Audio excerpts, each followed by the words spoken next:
Hello guys, I'm Nikki. I will tell you the story of how I got even with my mother-in-law and taught her a good lesson. My husband Leo and I are not very rich, but we are fairly upper class. His father has been deceased long back and left a fortune behind. Sadly, his stupid spendthrift mother, Regina, kept making ridiculous financial decisions and slowly wasted away the money his dad had left. Let me tell you a little about Regina. She was a housewife with a great distaste for women who worked. She has that horrible princess mentality and depends on others for financial help. This woman absolutely despised me because I was a working woman.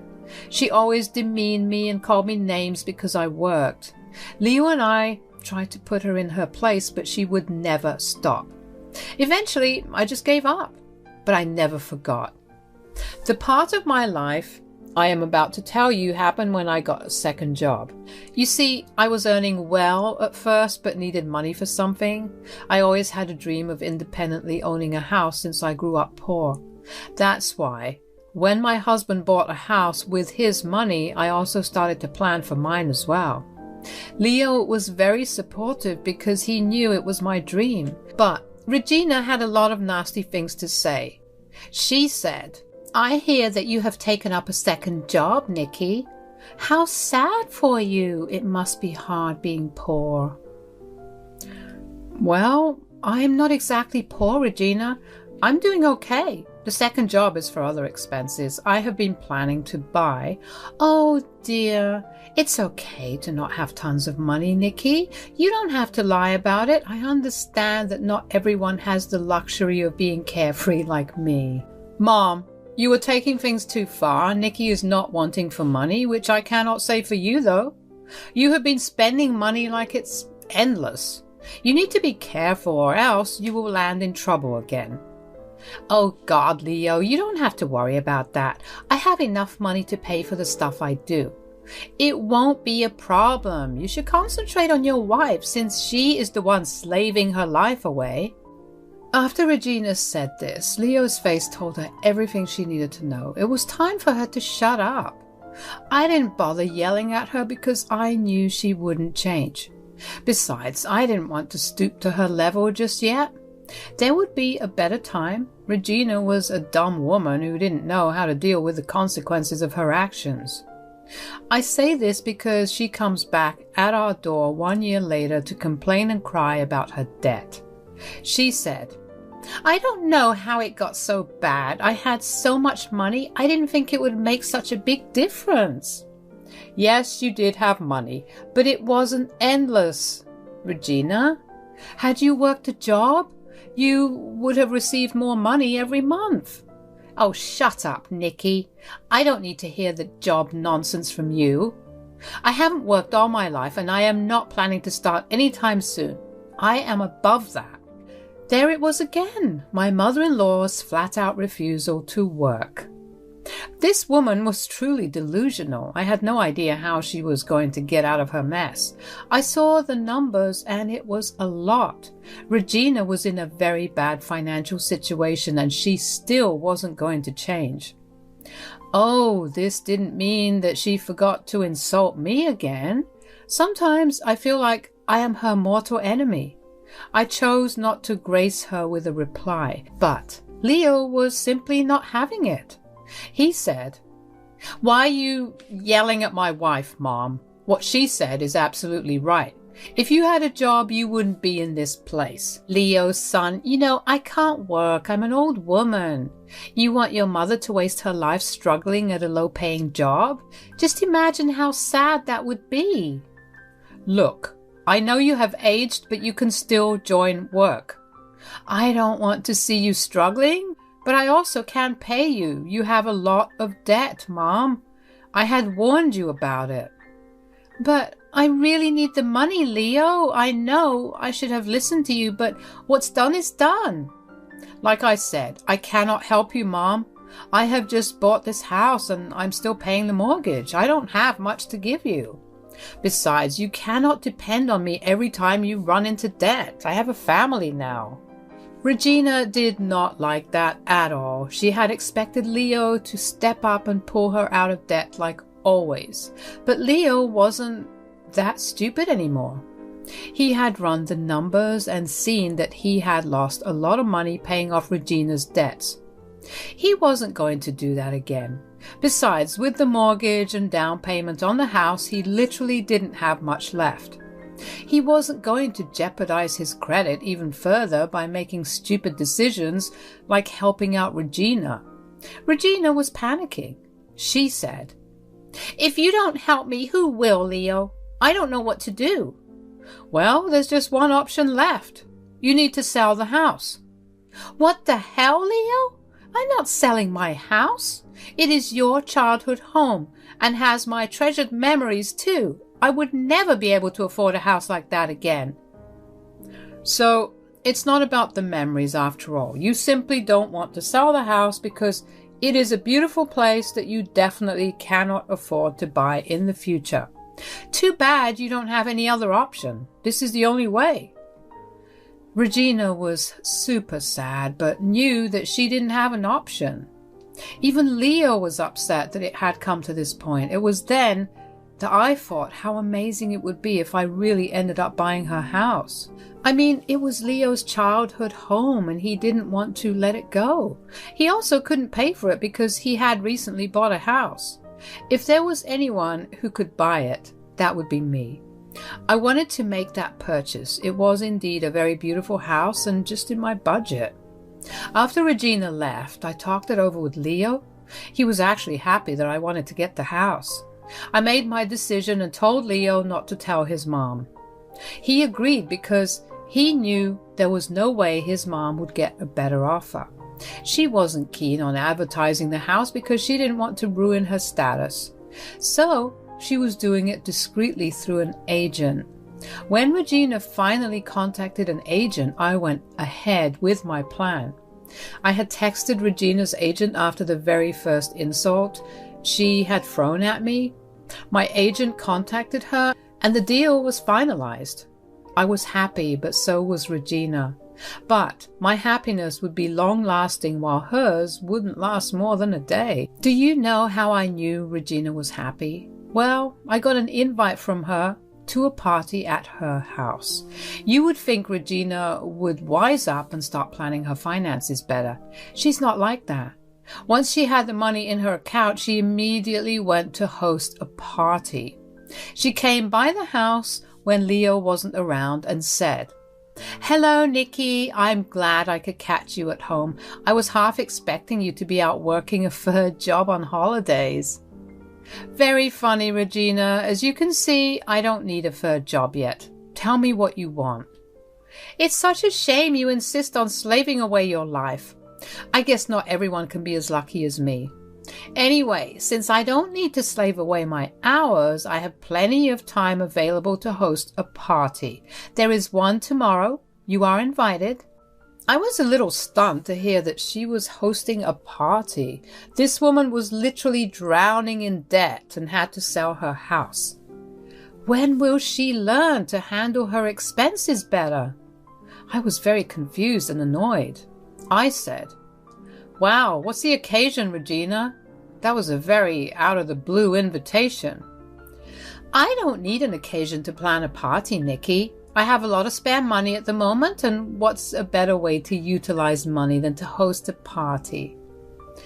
"I see. So there is a party just because you have the money to spare? Good for you." "Honey, I don't have to work to earn, remember? So I have the means to host a party without any occasion or excuse.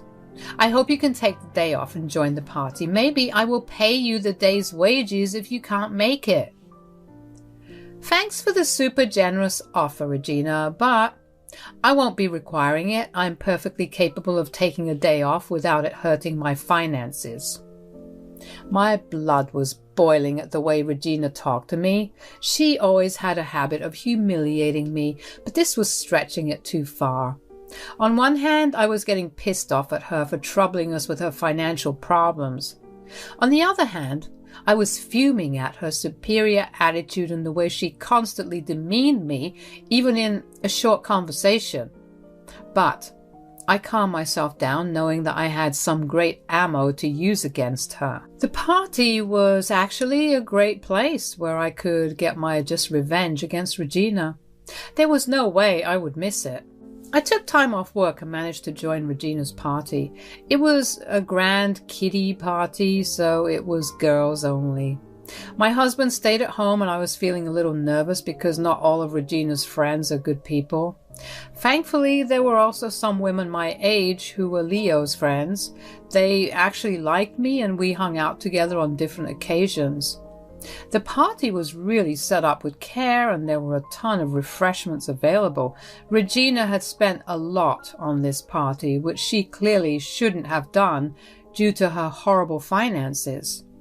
Anyway, I was having a good time and telling some people about my work when Regina suddenly joined us and said, "Why are you guys listening to Nikki harp on about her jobs? We don't bother with working slaves like her. I only invite her because she's my daughter-in-law. I doubt she would ever be able to reach my level in this lifetime." "I think you are being unnecessarily rude, Regina. A lot of women work and earn good money for themselves. I wanted to be independent and financially stable. That's why I am working so hard. Being a working woman doesn't make any woman less respectable." "A queen doesn't need to work, but peasants do. It's such a shame that my son ended up marrying a broke girl like you, Nikki. He should have married an heiress like me. That way, they would have had a great life without having to worry about money." "Oh, really, Regina? I wonder what heiress or queen has to sell her own house to make ends meet." "What? What are you talking about? I don't know what you're saying." "You don't know, Regina? How is that possible? Your agent said that he listed the house for you. Apparently you are so behind on credit card payments that the bank was about to repossess your house, so you sold it to make some profit off it." Everyone in the room was stunned. They had no idea that Regina was in such a dire situation. She never let anyone know because of shame and embarrassment. In high societies, degrading your lifestyle or selling your important assets means that you are becoming poor. That's why Regina's house was sold in secret, and she never told anyone about it. She was hosting these luxury parties from the proceeds of the sale. Now, the truth was out in the open. She was being judged by her so-called friends. I could see the judgment in their eyes. Over the years, I had found these judgmental states offensive, but today I found it extremely amusing. Regina was definitely not enjoying those looks. She herself looked a little anxious after being caught, but she straightened up and said, "What nonsense are you spewing, Nikki? This house is still mine. I am not a peasant like you. And who can't keep a roof over her head with one job? I am rich and don't need to sell my house for money." "Is that so, Regina? Then tell me something. How was I able to buy your house from your real estate agent?" "What? What are you talking about? You bought my house?" "Yes, Regina. Since it wasn't a public listing, not everyone knew about it, but I did. And well, this peasant just bought your house, Regina." Regina looked shocked. She had completely forgotten the party that moment. She looked at me dumbfounded and was shaking. She couldn't believe her ears. She couldn't believe that someone like me was now the owner of her precious house. She had tears in her eyes, but said, No, no, no, that is impossible. You did not buy the house. You did not buy my freaking house." "Yes, I did, Regina. You signed the documents today. I guess you didn't even check the name of the new owner. Well, that was unfortunate, but yeah, I have your house under my name now." "I don't believe it. You cannot afford a house. You just can't." "Oh, you poor thing. You must be so confused. Well, I work 2 jobs like you keep saying. Trust me, I have a lot of money. But I can't say the same for you."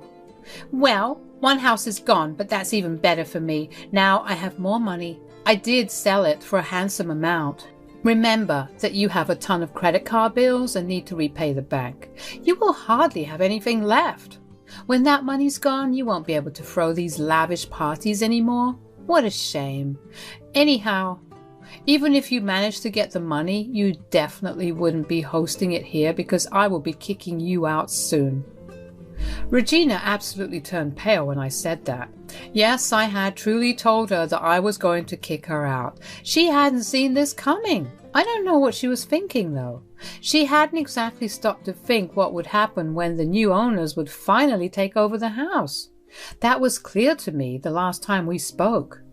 Anyway, the contract already stated that the previous owner would empty out the house in a month. She would be forced to adhere to that. Regina, however, was determined to stay. She said, "That will never happen. This is my house. I will not leave this place." "You have signed the contract, Regina. I can sue you if you don't move out by the date you had set in the contract. I will talk to my son. He will not let you kick me out of my own house." God, you keep forgetting, Regina, this is not your home. This is my home now. Although I might rent it out for some extra income.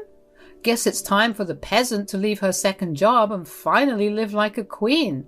Regina looked horrified when I used her own words against her. She knew that I had everything planned out. I was adamant that she wouldn't be living in the house anymore. After I said that, the party was a mess.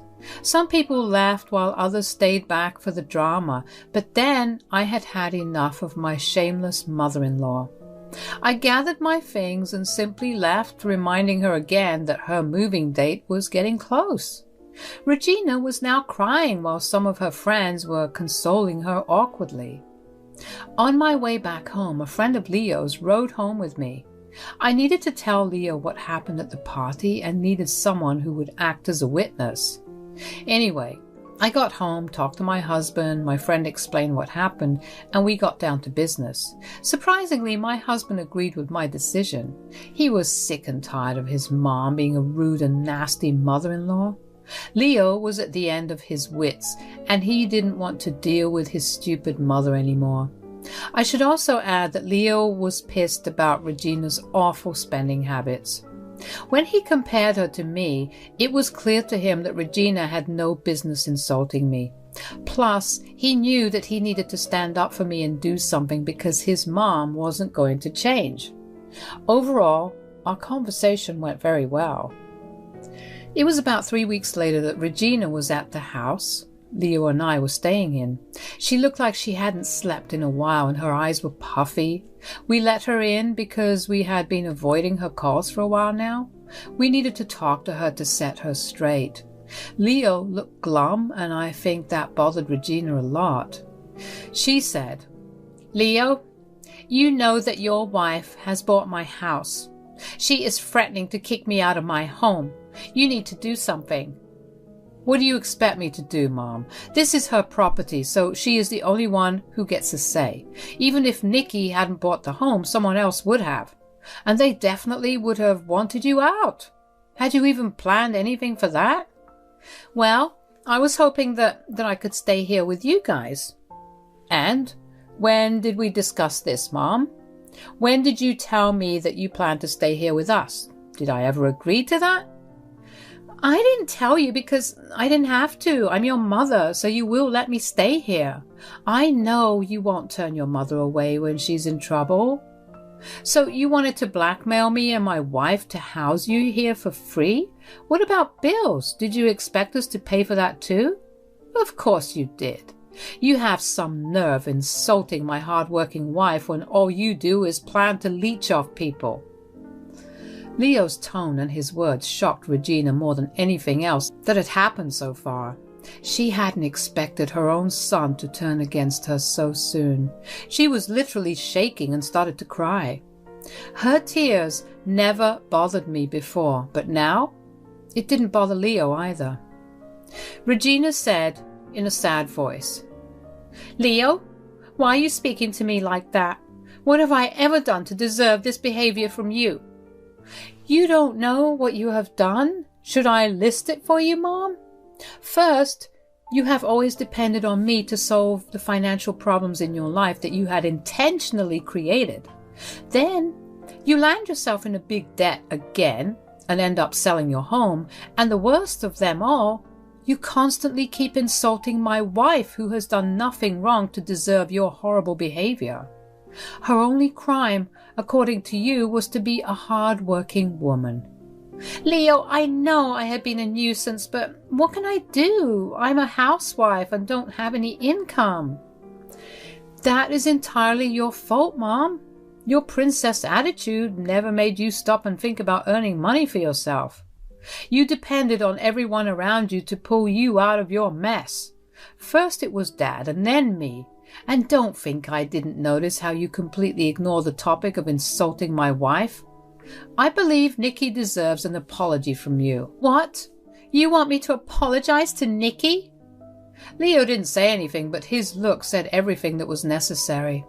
Regina gulped hard and was fidgeting with her hands. The idea of apologizing to a mere peasant like me was humiliating for her. But she had no way to skip this part. She knew she was in trouble and didn't want to anger us anymore. She soberly said, "All right then, Nikki, I'm sorry for the way I treated you. I promise it won't happen again in the future." Nice apology, Regina, but I reject it. It means nothing to me. I know that you have learned nothing. Oh, come on, Leo. See, I apologize to your wife. It is not my fault that she's not accepting my apology. So when can I move in here? You are not moving here, Mom. This house is only for me and Nikki. You won't even be a guest here anymore. You lost that right. Well then, can I stay at my house like I always had? I laughed when Regina said that. She really expected me to just flip and pretend that everything was all right. She was so out of touch with reality that she didn't understand what consequences meant for people. I stopped laughing and said, "Oh, hell no, Regina. You will never stay at my house either. Like I said, I will be renting it out. I won't even keep you there as a tenant." But if you two don't house me, where will I go? I have nowhere else to go." "Well then, you better start looking for a job now. I bet 2 jobs will be enough to help you save money for rent and bills." "What? You want me to go to work?" "How else do you think you can survive, Mom? Living in this world requires money, which you don't have. You heard my wife. You better start looking for jobs. I think we're done here. You can see yourself out." Regina was at a loss for words. She was crying and begging us not to do this to her. She was acting like getting a job would be the end of the world for her. I could understand a little. Regina never had a job in her whole life. At this age, with 0 experience, I had my doubts that she would land a good job. I wasn't being unrealistic when I said that she would need 2 jobs. The renting market here is crazy even today. Anyway, Regina kept crying, but we managed to make her get out. I will tell you briefly what happened after Regina left. She still tried to get us to change our minds. When it became that we wouldn't, she tried to recruit her family into guilting us. Most of them didn't bat an eye, but we did get some hate from some family. That was the last straw for us, and Leo informed Regina that she shouldn't bother contacting us. We were done with her. Regina then had to move in with family members for a while.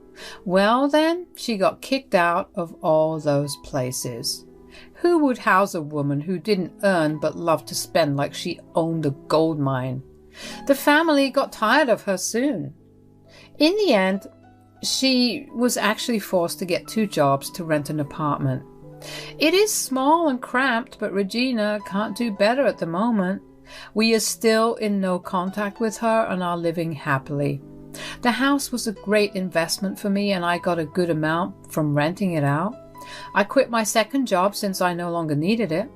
I have also cut down on my work hours and am enjoying my life better. My hard work did pay off, and now I can relax a bit.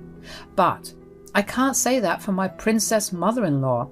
I guess karma does come after you in the end. Anyway, she's none of my concern anymore. But the events that happened still make me smile at times.